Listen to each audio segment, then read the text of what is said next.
All right, let's get into Dark Side of the Ring. We're now on season 3 for Dark Side here, and we're starting off with Brian Pillman. It was a 2-parter. Which I didn't realize at first. Thankfully, Tony informed me that there was 2 parts. I watched part 1. It was very confusing. I thought they were going to do part 1 and then the next week do part 2, but they did That's what I thought. part 1 on YouTube for everybody to preview the show, and then they... But it, like when you watched it, I think it just went as one long 2-hour episode. They didn't. Yeah, I didn't actually. Did either of you watch? Like, I watched the first part separately. So, did you watch? No, I watched it live. I watched the full thing live. So I watched it on YouTube when they were both up, and it was 2 different parts. This is a whole different experience for all of us, dude. The first part, and I think Vice doesn't actually set any of their ads; they just let YouTube do it, and you know how bad it is when you let YouTube do it. I'm not even kidding. Every 3 minutes for 45 minutes, there was an ad. I was just like, oh my God. And see, on mine, because my streams are usually, I just upload full streams. So it's like the first, 30 minutes is nothing, and then the next 2 hours is an ad every minute. Yeah, they just go crazy. Yeah, it's disastrous. And then the second part only had 1 ad in the entirety of the whole thing. I was like, well, that was perfect. It got claimed. Yeah, that's right what happened. Some song claimed it. But yeah, I was really, really looking forward to this episode. I'm a huge Brian Pillman mark. I love everything he's done. He's fascinating to me. So the fact that they were covering him, especially I didn't expect it to be a long form episode like this. So what a way to start. And I think the big 2-hour premiere is good. I think I read that it was like behind the Owen and Benoit episodes, it was like their highest watched thing on Vice ever. Which is like, oh really? That's pretty telling. Good. Yeah, that's awesome. Yeah, it's a really popular series for them. Oh, I'm not surprised. I'm not sure if that's just because the hype behind the season itself, or if like people are like super interested in Pillman. But it's really well put together. Like they've really got a formula at this point where I'm just like super excited to just kind of see all the information. Yeah, like the first. I mean, if you go back to the season 1, you can tell they had something there. But I feel like they definitely hit a rhythm, like either early or mid season 2, that they were like, okay, this is what people want to see. Maybe around the Benoit episode, honestly. Brian Pillman, fascinating story, and the big thing about Dark Side of the Ring is why I really like it is there's a lot of like, especially for like us 3, and I'm sure a lot of people that listen to this pod and have been watching wrestling long enough, it's hard to find anything new for stories like this, like. Like, oh, Pillman was in ECW, the Bischoff story, everyone knows about the contract for the most part. But there was some stuff in this that was like, ooh, that's, not only did I not know that, I feel like I wish I didn't know it anymore. Like, I don't know if I want to know some of this stuff. Yeah, we kind of, a lot of us pretty much grew up watching shoot interviews. So, like, dude, I still do. Yeah, I do too. And I like seminars and shoots are like some of my favorite things to watch. And while I knew a lot of this, and I loved, we'll talk about it when we get into it a little bit more. I loved how they went over the ECW part of it. I also loved how his friend and former like power coach in the NFL was an absolute maniac. Why was he not a wrestler or a manager? He was fantastic, dude. He told Vince McMahon to fuck off pretty much. Yeah, he should have been an agent for a lot of the boys because what a guy. It was awesome. Seriously. So they started talking about, Brian's early stuff, how he got into wrestling, how he was in football and got an injury that kind of fucked him up forever, which that seems to be the story for a lot of older wrestlers. Yeah. It's either that or I saw him in the gym. And I saw him in a bar. Yeah, that's the one. He was a bouncer at a bar, and then I saw him in the gym the next day. So that's most wrestler stories. That'll be James' story when he gets in the ring. Yeah, you got to figure it out, bro. Get in a bar. Saw him at MLG. The first thing they mentioned is Pillman giving Austin the gold chain. What do you think of that, James? That was pretty sweet. Dude, that was sick. I was excited that they went into that, even just a little bit, and I was surprised it started it out. They're like, look at this gold chain I still got. I said, damn, that's pretty cool. I didn't realize, I don't know if that's why he started wearing them in general or not, but like, I didn't know that. That's awesome. Yeah, apparently, really I'm not sure, going into the Stone Cold run, you wore chains a lot too. Yeah, exactly. I think that is actually where he started wearing it with the Hollywood Blondes, and like the first time he actually started wearing a chain. So maybe he just carried it over. Yeah. That's pretty sweet. They talk about him being in WCW and Hollywood Blondes and stuff. Now, okay, here's a question for you. I feel like I've seen this. This is just related, but not unrelated. Hollywood Blondes. BLONDS or BLONDES? What one is it? That's a hard one. I can't figure it out. Yeah, It's weird because I feel like I see both all the time. Me too. Yeah, I think it was just a WCW There's got to be one thing. that's right? I think it was just, it's like Marshall and Marshall. It's just interchangeable. Yeah, it's just kind of like, I feel like WCW did that quite a bit with a lot of their wrestlers. Like, I feel like Eddie and Eddie. Yeah, like there was just a lot of discrepancies between the name cards and like, because it was just like a little part of the show. I guess I didn't think about it too much, and they're just like, whatever. Bothers me because I don't know what I feel like I should know, but it's all over the place. Like, I feel like on the show it said blondes, but then like WWE, I think in the games it was with an E too. I don't know what's going on. Yeah, on the Wikipedia they have it as blondes with no E, so that's what right. Yeah. So, but I think they just put out merch that has no E. For Dark Side of the Ring? Really? Yeah, the pro side. But I don't know if that's because WWE owns Hollywood Blondes with an E. Oh, maybe. I don't know. That's weird. Yeah, very strange. Someone let us know. But yeah, so they go into his WCW stuff with his tag run, and that just, the fact that like got so nothing is so weird. And even back then, they did the thing, I forget who it was. It was them against Flair and someone. I don't think it was Steamboat. But they like blamed the Hollywood Blondes for like a bad buy rate, which some things just never change. Yeah, so then they split up the blondes. They show Pillman doing loose cannon shit and fucking with Bobby Heenan at Clash of Champions. When I didn't realize. I remember that vividly.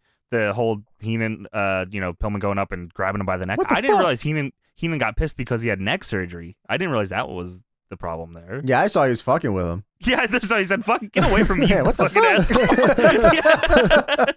He just walked out. He's out here, man. There was another later on. So further down, I didn't know. Did you know that story where like Pillman went to like some kind of big conference and just went up to Vince and was just working?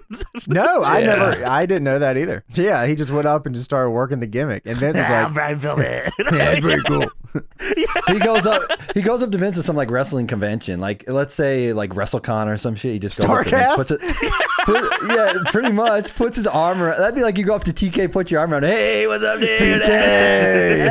I feel like this was worse. This was like some kind. Like I feel like this is probably like them trying to sell licenses. Like I don't think it was probably like an investor meeting, like an investor convention. Yeah, like to sell ad space, and he's over there working the gimmick. But him doing that, like, got him signed. Yeah, Jim Ross is like, yeah, you should sign him. Yeah, Vince said, that guy's fucked. Yeah. Oh, yeah. You know what? You're right. Let's give him a deal. I see something in this kid. He's fucked. Dude, it was so fucked up, though, because, like, he played WWF against WCW to get over. It was such a weird... The whole, like, contract thing is crazy about how he did all that. Okay, so forever, I totally believe the Pillman thing where, like, he worked Bischoff into, like, releasing him and all, and then he just went to WWF. And there's not many times where I'll be like, okay, Bischoff is probably telling the truth. But I feel like Bischoff was telling the truth here where he said he let him go because he wanted him to go, like, build his name and then come back. Because that it just makes more sense that he would do that. I don't think Bischoff is that fucking stupid. I want to believe the story. I absolutely want to believe it. I believe the story. And then his former coach or whatever, training coach was like, yeah, why would Bischoff's a little bitch? What did he say? He said something like that. He's like, that's pretty much verbatim. He pretty much like, Bischoff's a bitch. We worked him so hard. I was like, oh, see, that's the story I'm gonna believe. I'm gonna believe that Eric Bischoff came to this and he was just like, I'm not worked. Slowly transformed into a corn cob. That's what I'm going to go with here. Okay. Which I'm okay with also believing. So he got released, first time ever in history of ever. He said, yeah, we got to do it for real. Otherwise, the boys and the dirt sheets are going to know that I'm not actually released from the contract. Great story. Yeah, I think so too, because I'm going to be honest with you, man. What year was this? 96? Yeah. Meltzer getting the big scoot would have been like, you know what I mean? Like, I don't know. And he was big friends with Meltzer too at the time, and he even worked him. Like, didn't even talk to him. He just ghosted him. The ECW promo that he cuts is one of my favorite ones. I wish they kind of went over it a little more than they did, honestly, because it's genuinely pretty impressive that he was able to like get that whole thing over, because the whole crowd there knows he's working. Shooting. The whole crowd there knows he's working. That's what I thought was a little weird, was like the way that they talked about it. Like, he came into ECW and he worked the unworkable. Like these guys, this crowd never gets worked. There was a sign in the front row that said, "Don't work me, Pillman." Yeah, you can't work me. Yeah, in the front row. And the lights go out for a minute, and they start booing, and the security comes in. It's like, because they know it's a work. It's like, okay, well, I mean, I'll take it for the story. It made for the story better. It was cool as fuck, though. Yeah. But yeah, they definitely knew they were getting worked. So. Yeah, of course. Yeah. But I agree, though. I wish they would have delved into that a little more. The Kevin Sullivan part was cool. Yeah. I was just thinking of this one line that I got here from when they're asking that guy again with the strength coach. What's his name? I can't remember what his name was, but they said Kim Wood. Well, if you had to, what would you say about Vince McMahon? He says, "What do you do with a whore? You fuck him." That's my man. You goddamn right. Why was this guy not in wrestling? He should have been right beside Pillman. I want to find the parts of the interview with him that they didn't include, because I'm sure it's some fucking crazy. I'm sure it's some crazy shit, man. They told a story about Pillman almost throwing a guy over a railing at a nightclub. I feel like this has happened quite a bit with a lot of wrestlers. I feel like this was like another Dark Side we watched. There was one where it's like, I hung him over the side of the railing. I think it was like the Road Warriors or something. I was just about to say, I think it was Road Warriors, and it also was probably New Jack as well. Pillman was probably like there with him. It was probably the same night. They just kept doing it to people. that bar was the WCW training center before the power plant. Probably. That was their farm system. They just see who would kill somebody in the bar. Tonight, who is hanging people over the balcony? All right, you got a job. Yeah, he went to hit on some girl, and then she threw a drink in his face, and then he just beat up her boyfriend. That's pretty cool. It was interesting to hear Austin say that, like, back then, all the boys then were reading, Meltzer's shit. The rag sheets, brother. Yeah, which is like, it seems like that was like sacrilege. Oh, you don't read the shit. Like, everyone was scared to talk about it, but like they were like, oh yeah, fucking no one wanted to get caught with it, but like everyone read it. Yeah, I mean, it's weird because just a few years after that, it's so widely available. You know, the difference between technology advancement in the next few years is kind of insane, honestly. Yeah. All the stuff with like Pillman, with Pillman's kids was like real. It got even crazier as it goes on, but it's like, whoa, wow, this family's like he thought he had his first daughter, and then found out he actually had another child, another daughter. So I mostly knew about Pillman's wrestling stuff. I didn't really know anything about his family or his or his life outside of wrestling or anything like that. So like seeing all of this stuff was pretty crazy, honestly. So they talk about his kids. This was like super jarring to me. This was like almost through. Thankfully, I mean, the rest of the episode's sweet, but like this was like totally threw me off. So they introduce like his kids and like show all his kids and stuff. And then they talk about a part where like his first mother of his like first kid, they just throw in a random story where like, and one time a groundskeeper came in and tried to stab her to death and stabbed her in the face multiple times. Anyway, the Hollywood Blondes were fucking sweet. Yeah, they literally segued so weird. Oh yeah, did you know Brian Pillman used to read the dictionary in the car to pick up words? Also, right after he got stabbed. What the fuck? Why? What happened to the groundskeeper? Why did he want to kill this woman? What was going on? At least they tried to follow up with it. They're like, so why did you just tell us that? Anything. Keep bouncing around with Hollywood Blondes. Talk about like how they got together. How Pillman pretty much came up with like the name and the look and all. Which again, what a fucking smart dude. Like it seems like he had a lot of sick ideas. They introduce Melanie into everything. Who, man, life is just fucking real tough on some people. Huh? Yeah, like, it is. God, man. Yeah, she pretty much is isolated from her entire life from these people. Yeah, jumping ahead, I mean, to the end, like, it was cool to see. Obviously, they talk about a lot of fucking shit and how she was kind of like pretty not good to them, but I mean, it was kind of nice seeing how Pillman Jr. was kind of handling that whole thing with her. Yeah. Reconciling with that. The whole custody battle story with Melanie and the first mother was fucked. That was like I said, I didn't know anything about this the family ordeal here, so like this was my first time seeing any of this, and it sounded just as fucked as it could possibly get. I mean, they didn't really go into why she disappeared for 4 days or anything like that. No. Or I don't. So because it leaves a lot open for like interpretation. Interpretation. Because I mean, I don't know if it was as black and white as she went missing for 4 days or something, and then came back and hugged her kid, and then immediately, I don't know. I feel like there's a lot of left out information in between here and there. Maybe they don't know. Like maybe they just don't know what's going on. Yeah, I mean, I guess if all they have is what Melanie is telling them, I guess Yeah, that's what I'm saying. And like she was like, I mean, from what it seems like, she was in the painfully story, honest about some of that shit, though. She pretty much took blame for her, like, taking her that's life. true. Yeah, that's true. But yeah, I mean, it does seem weird. I had no idea about that whole part of Pillman's life. Like, yeah. Speaking of kids, it was cool to see that, like, even though he had all these kids, he like wanted all of them to be a part of his life, and he would like bring them to the shows and stuff. For all the crazy fucking shit that he did, they seem to think he was a good dad. So I guess that's cool. Yeah, that's pretty cool. Which I feel like usually in those cases, that's not what you hear. It's actually especially for wrestlers, that's definitely not what you hear. You always think of like Jake the Snake and how his kids hate him, that kind of story where like he was just absent the whole time, but Pillman was like. Well, it's like you're reminding me of when they talked about Owen Hart, where Owen Hart was like, oh my god, once he had his kids, he was like, okay, when can I stop wrestling? Exactly. When can I go home? Foley told a story. I don't know if this was recently. I got to go back and watch these. They did like a thing, and for anyone fans of Dark Side, they did like an extra thing for, I don't know if it's the first or second season of Dark Side, where they would like show the episode, but then there would be like post commentary with the producers about shit and all, and they would show like extra clips and stuff. And there was a clip from the Owen one where Mick said that like Owen was like his best friend, and like anytime they talked, he said he didn't know how Owen felt about him as a wrestler, because him and Owen never talked about wrestling. They only talked about like family and outside of wrestling. Yeah. Owen was like so out of wrestling by the time he had his kids. It's crazy because how talented he was without really. It seemed like he was kind of checked out of wrestling for the most part. Yeah. But yet he was still, a top class worker, and he was able to cut that off. And a lot of people just can't. Like a lot of people, they go home and they immediately start thinking of spots and stuff. I mean, I've heard people talk about that so much about how.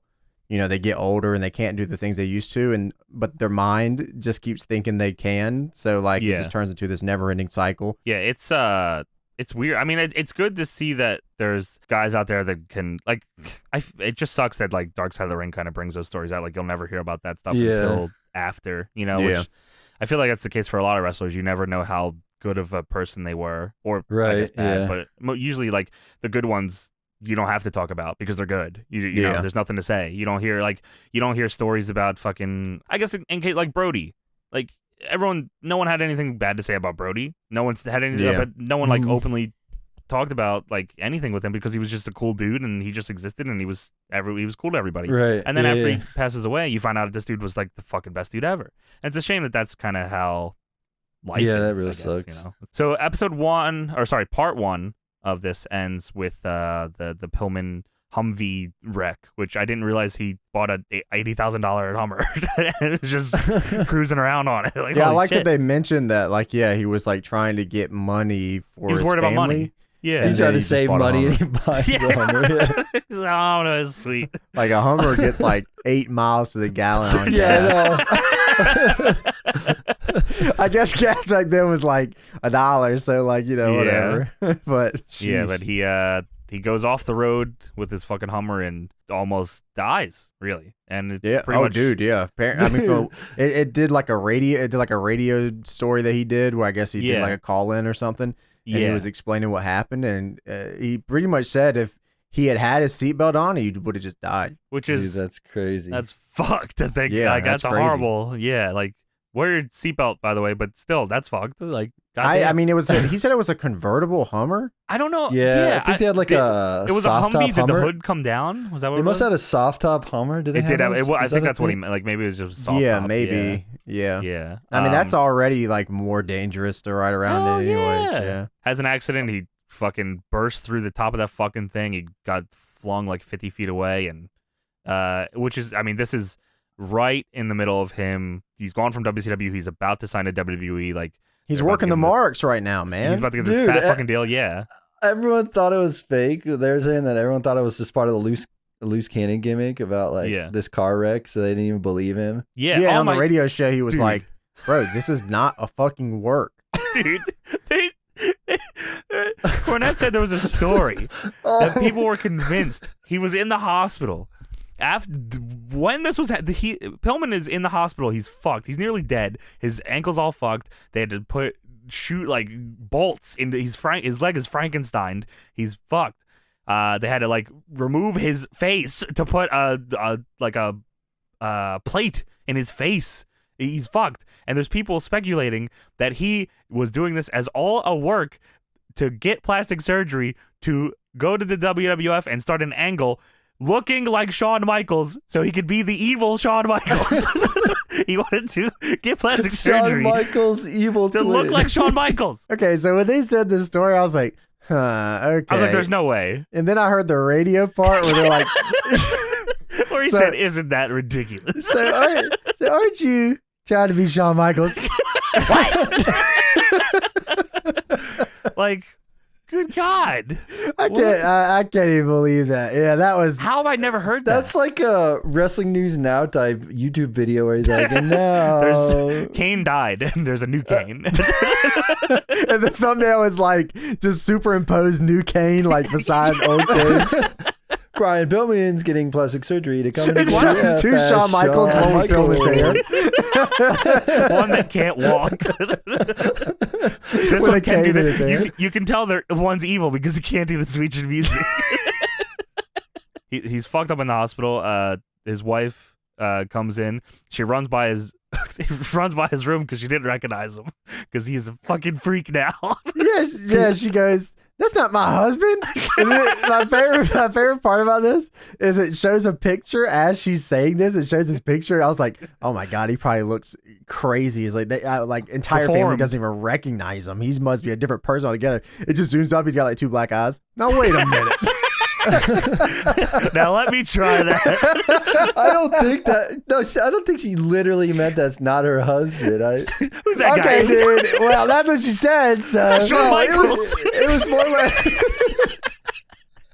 my husband's Shawn Michaels. Now you trying to tell me my husband's Shawn Michaels? You have the wrong wrestler. If you actually think that's the wrong Shawn Michaels, that's the wrong wrestler at the wrong. Let me try that. Even his kids were like, "Who's daddy?" No, they did it multiple times. They meant like a shell of himself. Like he didn't seem like it. They said, "Who's this ugly freak?" He came in and said, "You're not my dad. I don't know you."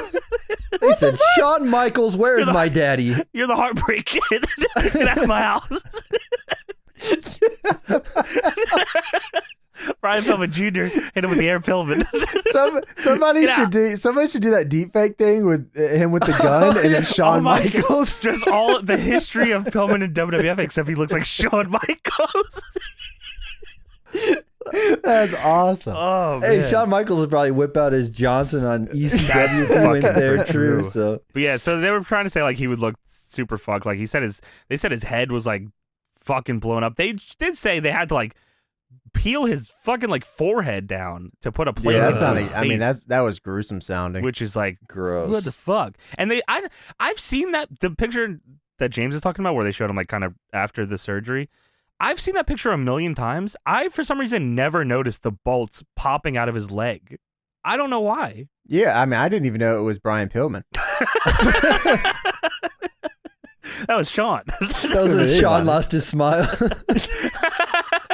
This was at the time where Vince ended up signing him to a deal, which after he got in this car accident.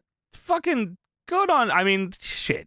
I mean, I'll take it back once we get to the interview, but good on Vince for signing this fucking dude despite all that, because he could have told Pillman to fuck off. Really, like damaged goods. Definitely, if you had an injury. I mean, he definitely lied about. That's true. Yeah, he lied about the extent of his injury. So yeah, I mean, he lied about a lot of stuff along the way. They talk kind of going in and out of his, stuff with painkillers because he was trying to show that he was fine, limping around. They talk about him not wanting to do commentary because okay, this should be a great job. Fuck you, Jim. I don't want to do wrestling. I want to wrestle.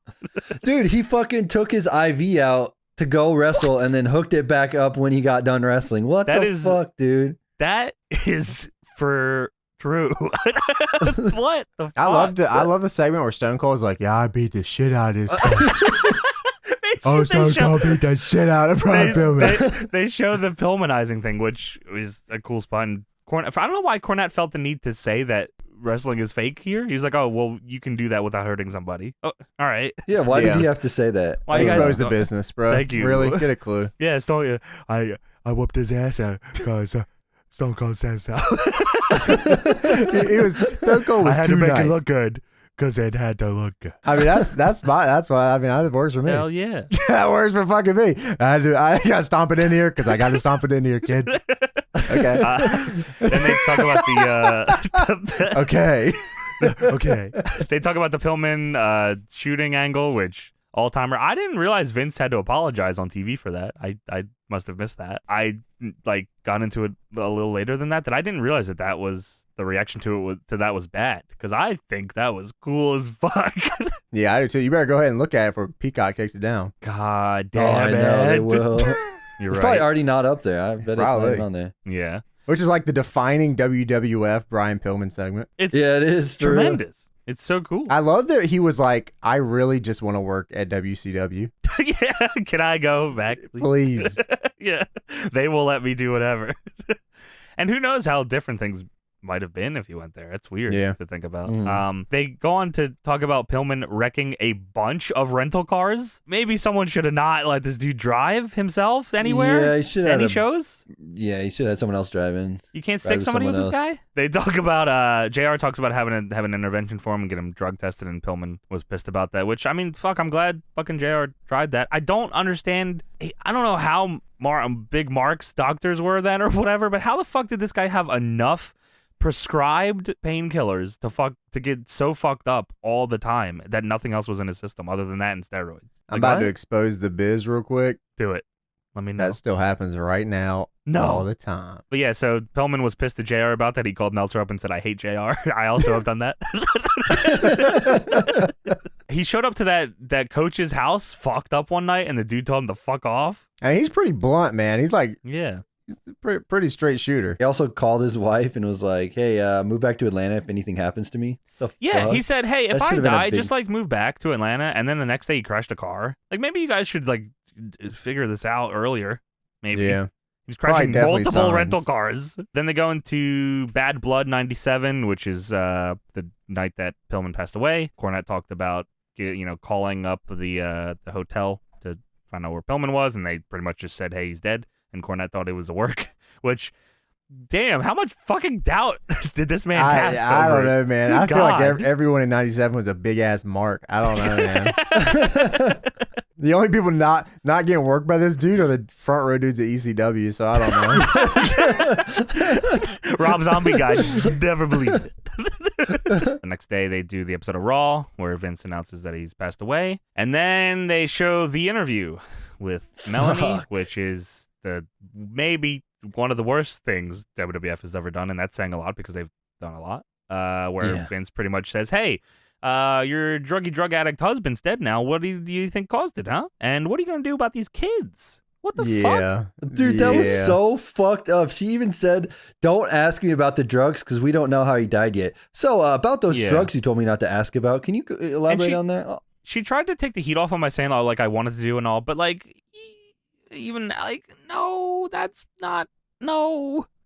fucked. You don't do that. Like no, that's just a desperate pull for ratings, which is pretty fucked. Yeah, I agree. So yeah, they go over that. Cornette says that was fucking bullshit. But I don't know how much say he had. He also was in talent relations and worked there, and I don't know what that's about. JR said he hated it too. Everyone said they hated it that worked there, but it still happened somehow. It still happened, yeah. So a lot of these guys that seem to have Vince's ear, it still happened.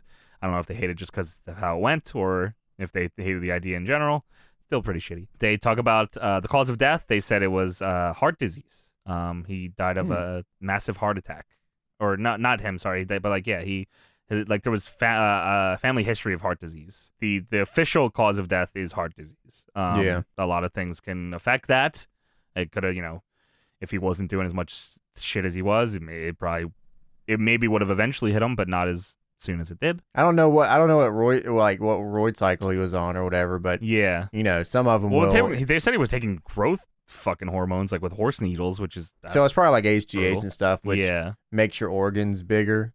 Right. And I mean it probably did. They talk about the funeral and how Vince and JR were the only wrestlers that showed up, which also sounded a little surprising to me. I don't know, not that I'm judging anybody for that. I mean, but it just seemed strange that no one else was there. I don't think anyone else believed the funeral was real. That's also probably true. Bunch of marks. They saw Sean at work and they said, I don't understand what we're supposed to be doing. All right, Brian. You're not working me. The straw hat guy was there though. He was in the front row. He didn't believe in anything. There was a camera crew at the funeral, which was real fucked up. Well, they didn't say who that was. Who was the camera crew though? Was it a news crew? They never said. And then Melanie was the reason they were there, apparently. Well, Melanie let them, I think, said to give him permission, but I don't know if it was her idea to have them. I don't think that's what they said. I don't. But yeah. No. Yeah, she allowed them there, but I Yeah. don't think it was her idea to get them there. But yeah. Didn't they get real heavy on like the Melanie and her kids stuff, which is pretty rough stuff. I didn't expect them to get into.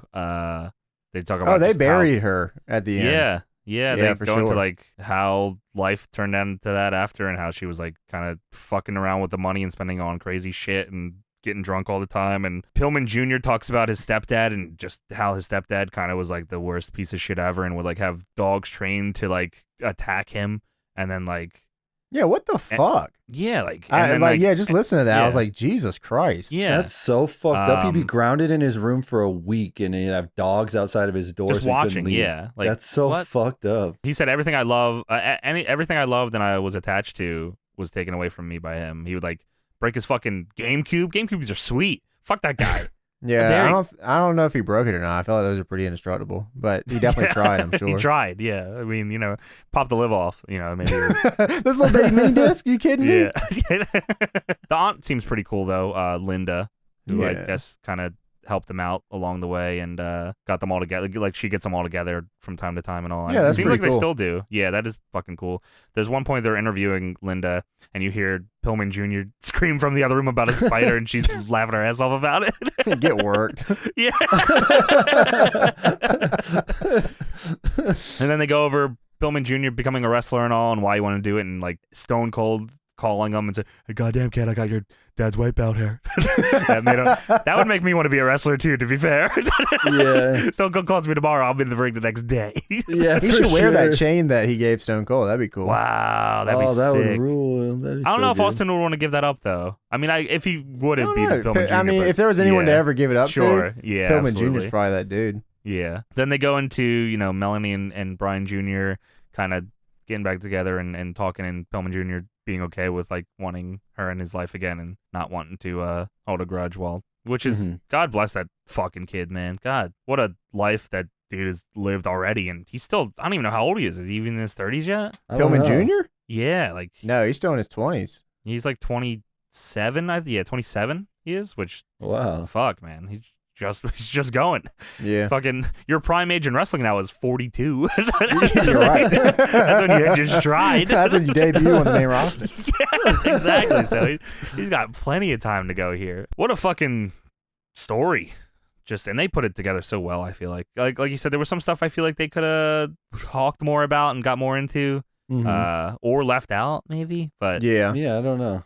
it was. I'll never forget that Shawn Michaels twin story. That is Yeah, I so won't either. fucking unbelievable, that thing. Yeah. I don't even remember hearing that back in the day or anything. That's crazy that Dude, you would think, I mean, with all the bullshit we hear, like that we know about, you would think we would have known that already. Like, that's fucking I can't believe I've never crazy. heard that. Yeah, Yeah, not that's once. unbelievable. that is the crazy. I had the same reaction James did. It was like, oh, that's just this weird thing Cornette's saying. And then they have an interview where they bring it up to film it. Like, what? And he just goes, what? Yeah. But yeah, there it is. Dark Side of the Ring. Please absolutely go check this out. And if you are new to this Dark Side of the Ring, there is 2 whole seasons you can check out. There's Dude, so it is so much good. Even the shit. B-roll that they shoot themselves is really good. I love Like that stuff, dude. the That stuff really Yeah, the with, puts it all B-roll together. it makes it, man. The with B-roll the is fake good Stone shit. Cold walking around. With the Always lights and the wearing smoke. jeans. Maybe it's Horace. Is that Horace? And a vest. Oh my God, is it Horace? I would love to see Dark Side of the Ring about the Dark Side of the Ring, Horace Hogan. Yeah, exactly. I agree.